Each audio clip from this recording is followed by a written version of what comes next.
Hi, friend. Hi, friend. And to the brave hearts listening out there, welcome to Permission to be Human. I'm Andrea. And I'm Janelle. Get ready for some real-time relationship woo and wisdom From the front lines with occasional tantrums and tears about how breaking rules, blurring boundaries, and tossing tradition can be catalysts for finding your truth.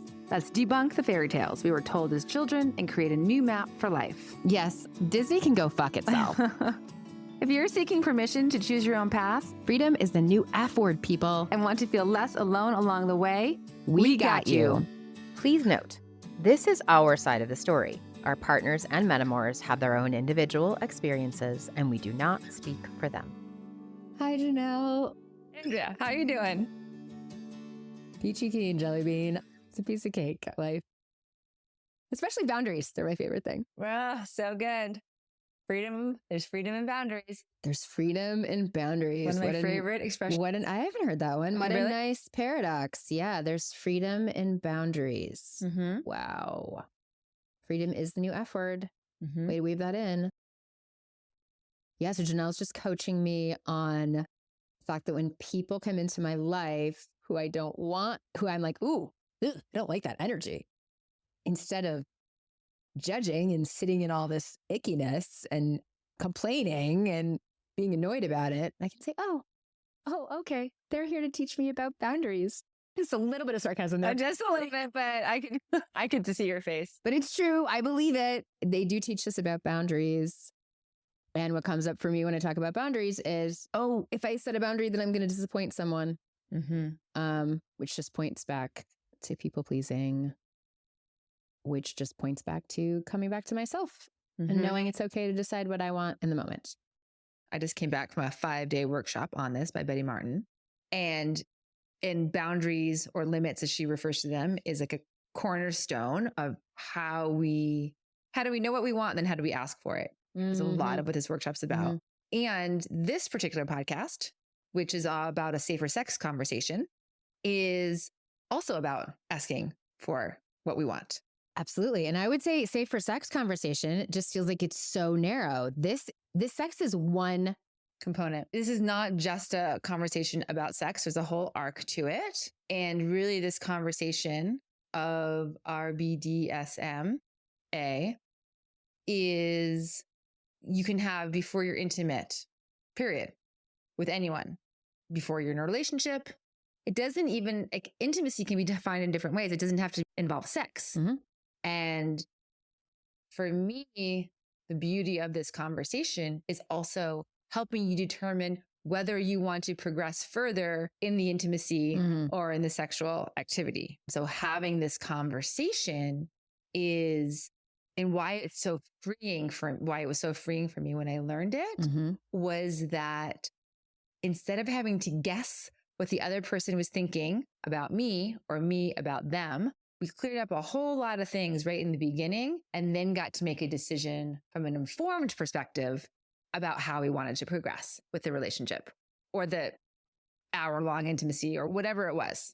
However you're interacting. Yes. So let's define what these mean right now so people know what the hell we're talking about. So it's relationship, boundaries, desires, sexual health, and STIs, meaning.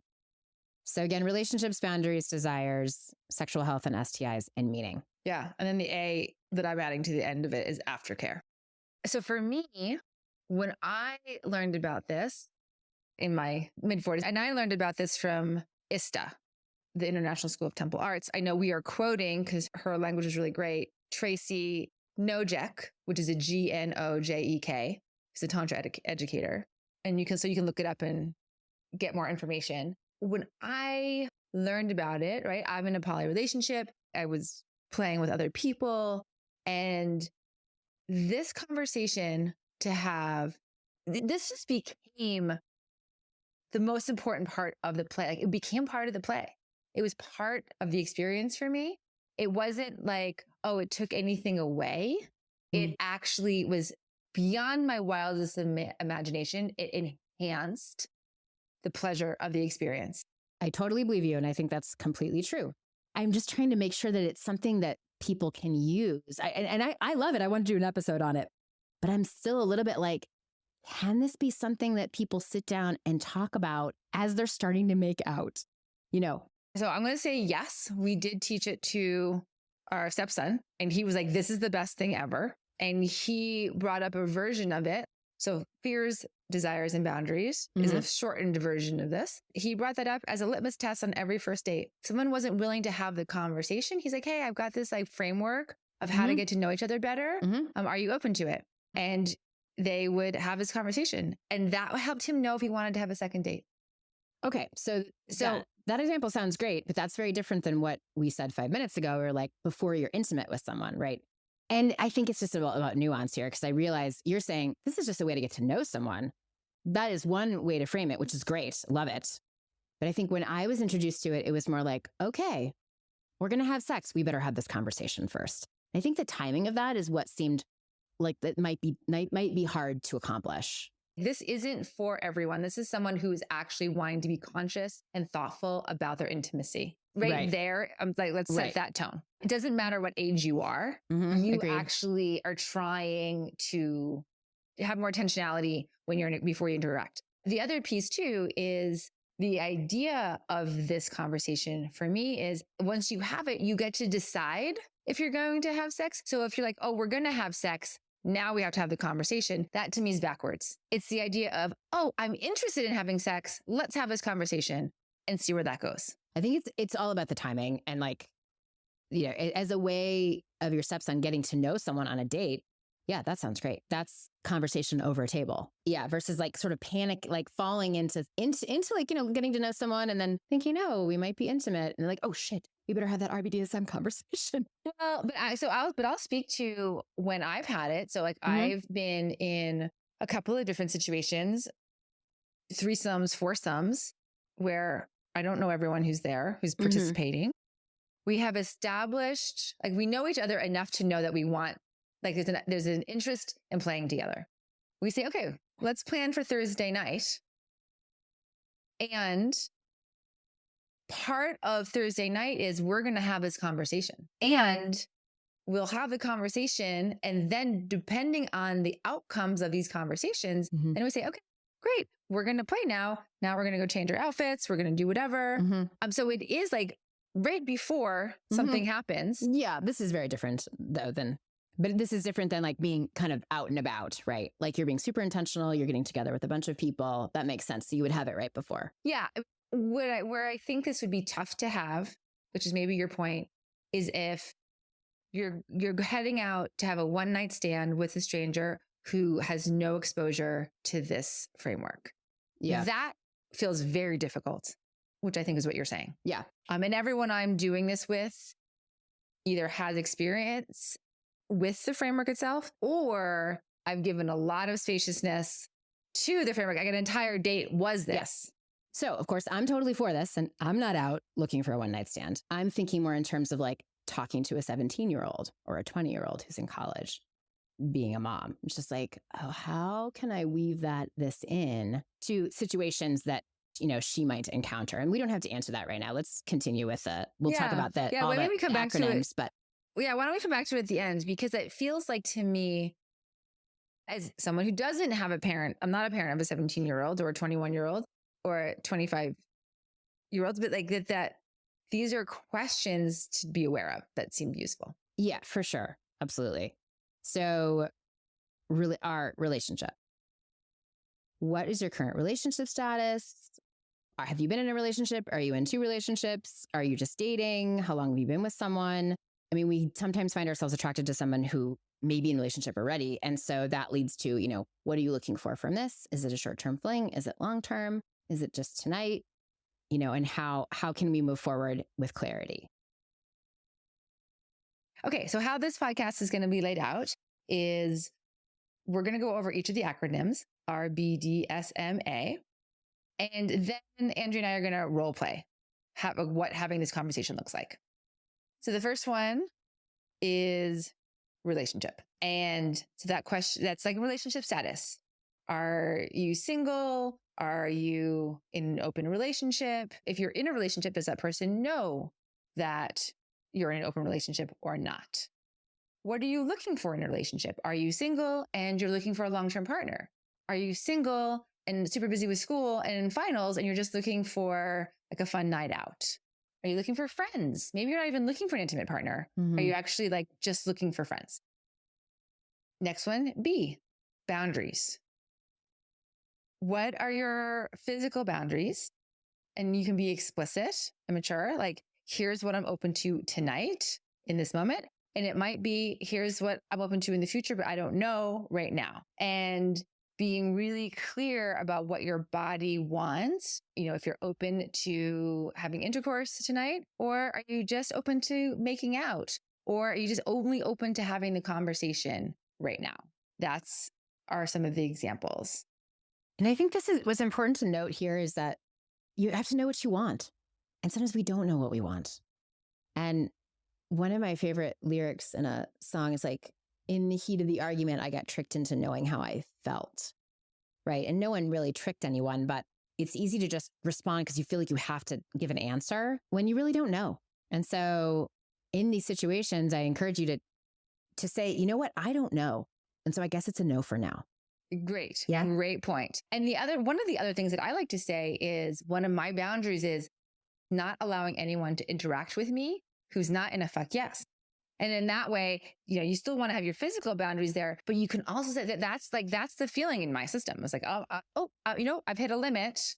I'm no longer a fuck yes. That's where I'm stopping. And the other thing too is recognizing that boundaries can change them. Like you can be, I don't know what my boundary is. And then when you hit it, then you can speak up to it. Right? Like that's always an option is to add more boundaries. Yeah. Change your mind at any time. And I think, or just remember too, when you're answering these questions, it's okay to pause. Like it's okay to pause for like 5 minutes. That's just not really how our society works. And I feel it like I'm okay. You know, I'm just going to breathe into that. Just give me a second. And I do, but I only take 30 seconds because I'm like, well, I better say something. Where I notice, you know, talking with some people, they're just like, no, they'll take 3 or 4 minutes. And that's okay to do that. Absolutely. It's a breaking through of your own urgency to answer. So boundaries, we all have different ideas about our sexual encounters. So remember too, that boundaries might apply to physical. They could apply to mental. They could apply to coming to my house, coming to your house. Like boundaries is a big word that encompasses a lot of different aspects. Right. Absolutely. Yeah. Like a boundary could be like, I have to be home by 11 o'clock. I'm working in the morning. Yeah, exactly. Right. Whatever happens. Right. A boundary could be, yeah, great, except we're staying or keeping our clothes on. A boundary could be like, we're not going into the bedroom. D, desires. So what do you desire in this moment? Like, I would like to get to know you better. I would like to have your fingers run through my hair. I desire to feel more connected to you at the end of this experience than I do right now. Yeah. I want to feel held. I want to feel touched. I want to feel seen. I want to feel recognized. I want to feel heard. Like there's all sorts of different ways that have nothing to do with physical intimacy that you could desire. And so this is really explicitly saying what you want. It's amazing how some people are just not comfortable doing that. In all honesty, most of us. Maybe. Right? I think it's a skill that we have to learn. Some of us learn it, but we're not conditioned, most of us, to ask for what we want. How did you learn it? Well, I say I'm like in the process of learning it right now. I think this has been all part of my experience in this personal growth realm. It just so happens this wheel of consent feels so important to this. But especially when it comes to sexual intimacy, a lot of women have been conditioned to it's not okay to want sex. And then conversely, men are supposed to want sex. And society's conditioning leaves very little room for desires and speaking them from a place of authenticity, right? It can be very, very vulnerable to start sharing what you want. So for a guy to be like, I just want to make out, where the assumption might be that he's supposed to want. And for the girl to, I want you to touch me in this way. What does that mean? How do you know that about yourself? Right? Like there could just be some judgment. Learning to feel inside my body what it is that I want and then speak it has been extraordinarily empowering. Awesome. S, sexual health. So this is an opportunity just to recognize that sexuality and sex is it's not that it's a high risk behavior, but there are inherent risks to it. And some behaviors are more high risk than others, but that STIs and STDs are something to be aware of. They have this stigma that a lot of us have felt over time, but just that to normalize the experience of getting tested on a regular basis and then knowing how to prevent getting STIs. And then if you have them, how to talk about them. Under this category, you're just have a chance to say the last time you got tested, the last time you had unprotected sex, the last time you had any sort of intimacy.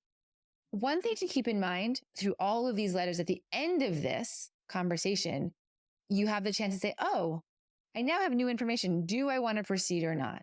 And so one of the other aspects here in sexual health is pregnancy. That's obviously not an STI or an STD. But if you are of child producing years, then you want to name that. And what happens if a pregnancy resulted? What would you do with that? Right. And pregnancy years, but are you on the pill? Are you protected? Do you have some kind of protection or not? Or do you have a vasectomy? So, yeah, just like really covering what you're doing to protect yourself from getting pregnant if you don't want to get pregnant. Exactly. And if you do get pregnant, also naming that, right? I mean, that is also part of this conversation of getting to know one another. Yeah, important. And really, the key here for the S is that you are wanting to give someone else the choice to make decisions about their own health. If you are someone that has an STI and STD and not sharing it, then you're taking away someone else's choice. So M stands for meaning. What meaning will each of you place on this sexual experience? Like, what does it mean if you have sex? What does it mean if you kiss? What does it mean if you make out? Will one person feel like it's immediately exclusive while the other person will think nothing of it? And this part sometimes feels like a negotiation, like trying to decide and get to a similar place. But it's just so critical and prevents misunderstandings. It's like we need to talk about, what does this mean to you? What does it mean to me? And intention follows attention. When we're really intentional about what we do, then we can know where to put the attention, how to move through this intimate experience. Yeah, I think the meaning is one of my favorite categories because it gives you a chance to say, oh, I'm in for that or I'm not. I actually don't think you have to get to the same place in that someone might be like, I am like really ready for a relationship. I think you have possibilities. I would really love to explore the possibility of a long-term commitment. And I might be like, oh, I'm actually just getting out of a divorce and I'm not available for that.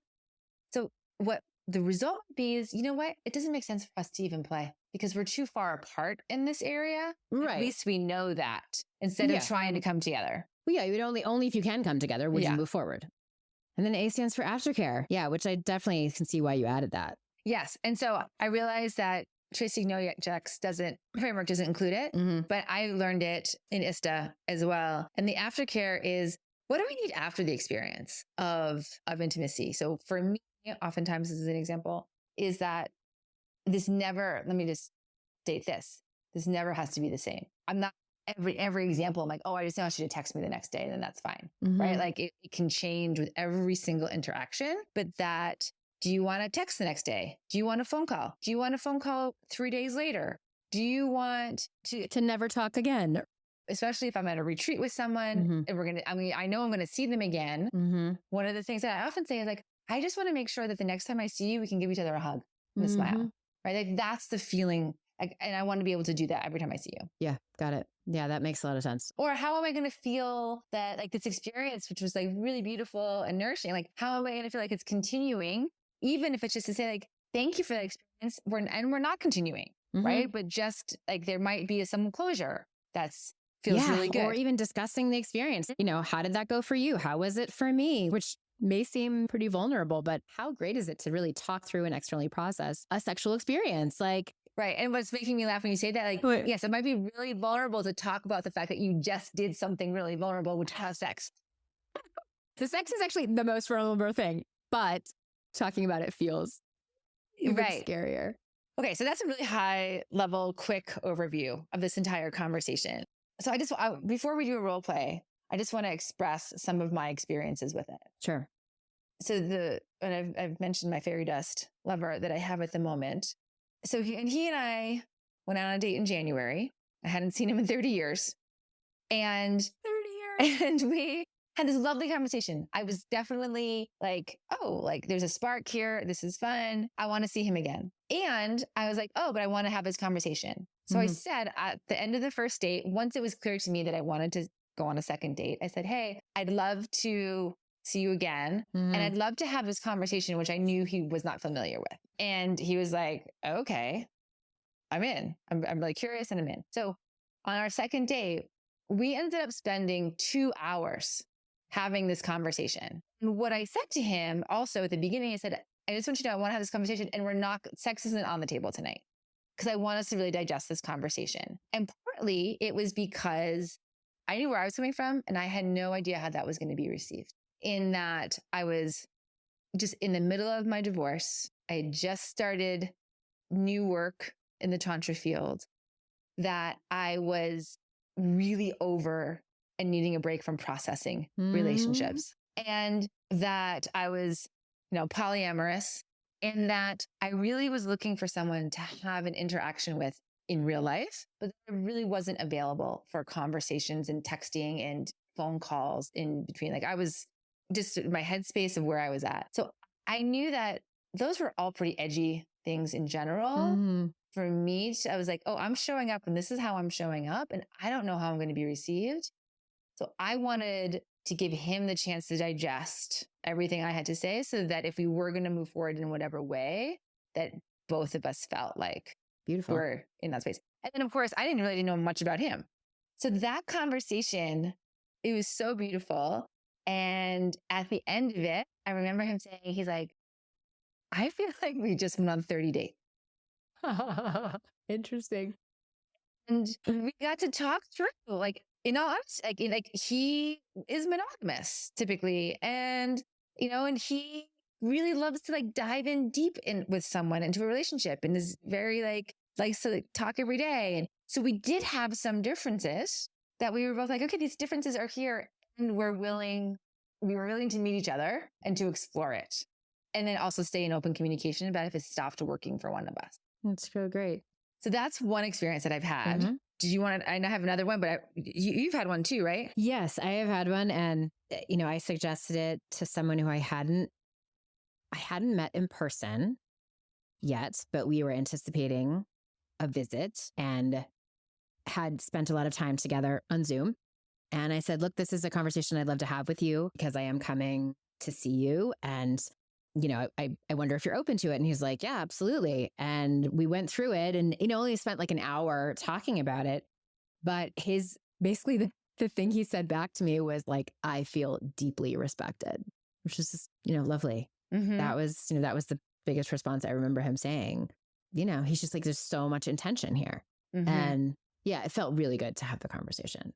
Beautiful. And I'll also speak to this part of it then for myself. And the phrasing of there is freedom in boundaries, which is that what I noticed after having these conversations, and I've had this conversation many times now, is I always felt more relaxed. Yes, you've said that to me, like that it's just so important to you because of that relaxation point. Yes. And so remember my pleasure pillars. Yeah. One of them is a relaxed nervous system. The other one is trust. And this conversation just does so much for me in establishing trust and relaxed nervous system that I now understand that it's fundamental for me in terms of being able to move forward with someone. It's like you said, 30 dates. 30, yeah. And I was like, because usually these things just trickle out over time. Or they trickle out in the moment. And for me, yeah, like there's like, oh, like I just know that in the moment makes me stressed. And if I'm stressed or anxious in the moment, then now I know that my pleasure is not going to be able to be online. So I'm actually like trying to get ahead of, it's like it's proactive pleasure. Proactive pleasure. A new term, new phrase. Yes. And then I guess the other ways to have it is that I have also had this conversation with people, in a 15-minute conversation we both knew how this operates.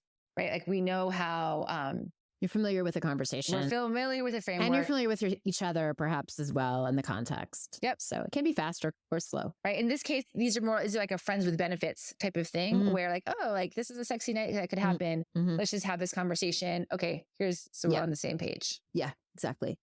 So how are you going to do this role play? So we're going to do it where I like to do RRBB. So like I'll start and then you'll start. And we're going to do it as like in real life, like not, so we're saying like we're intimate friends, but we're not setting up a date. We're not doing anything. We're just having this conversation.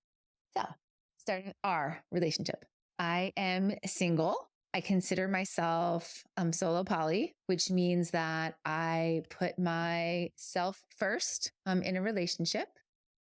So there's no one that I'm checking in with. If we were to have an experience together that like I'm only reporting to myself in this moment in time. I don't have any other partners that I'm reporting to, although I do have another lover.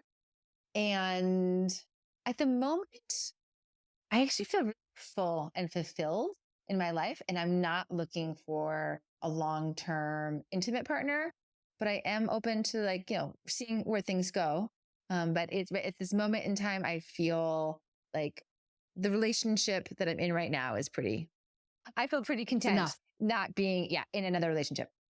Okay. So I am married. So I have a husband. So I am in that long-term committed relationship. I just broke up with my boyfriend. So I am post breakup. So I only have one lover right now, but I would say I am in a post relationship place where I am trying to come back to myself. So I'm also not interested in anything serious, but I'm interested in playing and seeing what chemistry occurs. And I'm curious, but not, and I don't have to report to anyone except for my husband. And we are in an open relationship. We're polyamorous. So he's aware of me being with other people. Okay, great. Thanks for sharing. Okay, boundaries. So I'll go next. So in this moment, my boundaries are that I would ask that you only interact with me from a place of fuck yes. My boundaries that I will only interact with you from a place of fuck yes. From a physical boundary of if we're going to interact right now, I would like to keep my pants on. And I'm trying to think. I'm taking a moment. I'm like actually intentionally pausing, breathing hearts to see if there's any other physical boundaries that I have at the moment. And I think I'll just name that, if a sleepover happens, I am comfortable with us sleeping naked, even if there's no playing involved. Okay. I think that's a good description. Thank you for sharing your boundaries. What are my boundaries? I just want to make out. I do not. And I would love to be naked, but I do not want to do anything else. I want to be held. I want to be touched, but I'm not interested in penetration or oral sex. It's not what I want to do right now. It's not what I'm longing for. I'm not staying over. Yeah, I think that's it. So what I'm hearing are your boundaries are anything beyond making out, and your boundaries, you're not staying over and you're keeping your clothes on. No, we can be naked. Oh, no, sorry. You could, we can be naked. Thank you. Yeah. I think that's all I have. I'm just interested in one-on-one too. I'm not interested in other people. Yeah. So if someone happens to walk in. Yeah. If you're at a party or if you're in a group gathering, I just want one-on-one connection.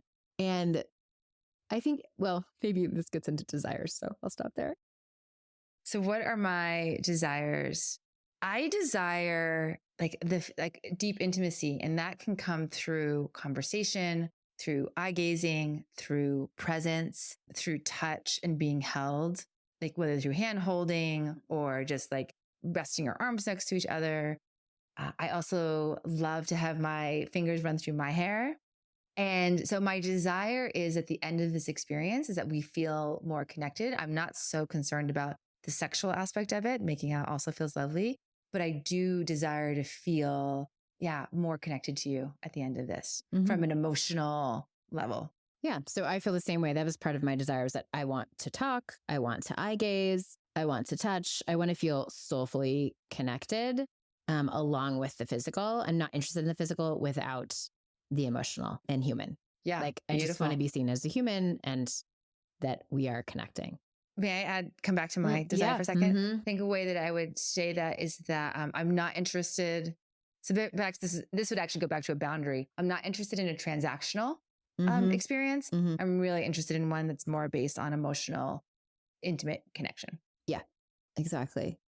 Oh yeah, I want to be crushed. Break hearts. The definition of crushed is just like being compressed, like putting weight against me and putting weight on me. And then, obviously with watching my face to see when I'm like, okay, enough. Okay.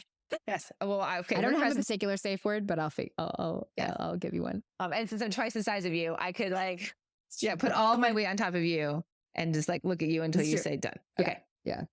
Okay. S for sexual health. So the last time I get tested pretty much every 3 months. And the last time I got tested, everything was clear. And I have had 3 partners that involve penetration since then, but all with protection. And I've done no other high risk behavior since then. And I'm in menopause, not able to get pregnant. That's very lucky for you. Yeah. So I am only tested once a year or upon request. Did I tell you the last time I got tested was also a month ago? Oh, okay. I don't think I said that. Okay. Yeah. Yeah. But every 3 months it's, and so last time I got tested, I was clean. So I'm fine. I have an IUD, so I'm protected against pregnancy. I've had 2 partners in the last 12 months. And they are clean and they're both clean. Clear, I think. Clear. Yeah. It's not clean because if you're clean, then that means sex is dirty. Right. Yeah. Right. So yeah, and they're both clear and are tested regularly. And do you want to name this at some, you were fluid bonded, right? What does that mean? With this, so that that the people you are having who, if you're not using protection with. Correct. I'm having unprotected sex with 2 different people and they both know that. Yep. And so. And then they've gotten tested. And then they're having, if they're having unprotected sex, they're having unprotected with someone who's tested. And then no one else, they're not having sex with anyone else without protection. Unless they tell the group. That's what fluid bonded means, is that there's a limited number of people who have gotten tested who are then having unprotected sex. That's true. And then if a new person is coming into the equation, it's protected until if it's not, then everyone else gets tested again. Yeah. Makes sense. Right. So so maybe it's important to say how many people. So there are really 4 people in this fluid bonding, and any one additional protection is used. Yes. Unless they are tested. And right. We're all in communication about that. Yes. Pretty important. Meaning, what do you want this to mean? What I wanted it to mean is the deepening of our already very deep relationship, that it's nourishing and that it's fulfilling for me, that it's something that's enhancing, right? It's either adding play, silliness, fun, growth, deepening, all of that, without expectation that it's going to happen again, when it's going to happen again. That, there's certainly meaning of I'm available to process and talk about it, but that it's really in our relationship of blurred boundaries, that it's this moment is occurring because it feels really alive for both of us. Which is the fuck yes. Yeah. And I've really just wrapped it up. I mean, that's what I feel the meaning is too. I'm wondering if there's anything else I would add to that, because I feel the same. I think I'm open to it meaning a lot, and a lot of growth and a lot of introspection and seeing each other and deepening our friendship. And I'm open to it meaning nothing, which is really interesting to be at both ends of the spectrum are okay. Yes. It can just be play, or it can be oh, wow, that was so juicy and so interesting. And I see you in a different light now, or, there could be that, or it just could be oh, that was so fun and nothing. And I guess the meaning in that, I would say, is that it's something that can enhance, I would like it to enhance or keep neutral. Yeah. Our relationship. But obviously not. Did not detract from what we already have. Right. And the aftercare. Let's talk about we tell each other that we love. I say I love you to you. And that would be a lovely thing to hear afterward. And that's what I want. Okay. So I'm here. You wanted me to tell you that I love you, which I do. Yeah, I would love to check in the next day. It can be on Vox as usual. but just that it's intentional of like, hey, let's just talk about this. How are you feeling this morning? How are you processing this? Yep. How's it feeling post? Yeah. What do you need? How can I help you? Just offering each other those reflections and questions. Yes. That sounds great. This is a lovely little hypothetical role playing. So, Bravehearts, would you have the RBDSM conversation with a potential lover or boyfriend? Or girlfriend or partner or fling or husband or wife or yes. In fact, thank you, Andrea, for bringing that up, is that this conversation does not have to be with a stranger. Yeah. It doesn't have to be the new person. Partner, right? It can actually be with your current person or people that, you can like bring this in anytime and you can bring it in frequently. It doesn't mean that you've had it once, you never have it again. Everything changes. And so yes, having this conversation frequently is, again, it gives you the opportunity to know more about each other and deepen connection. So we dare you, Bravehearts, to have it. Think about it. What would stop you? What scares you? What excites you? And go for it. Thank you for listening to these. We love you. We do love you. These edgy conversations. Here's our aftercare. We love you. We're giving you a big hug. Do you need permission to be human? You got it. Listen, subscribe, and review on Apple, Spotify, or wherever you get your podcasts. Learn more about us at permissiontobehuman.live.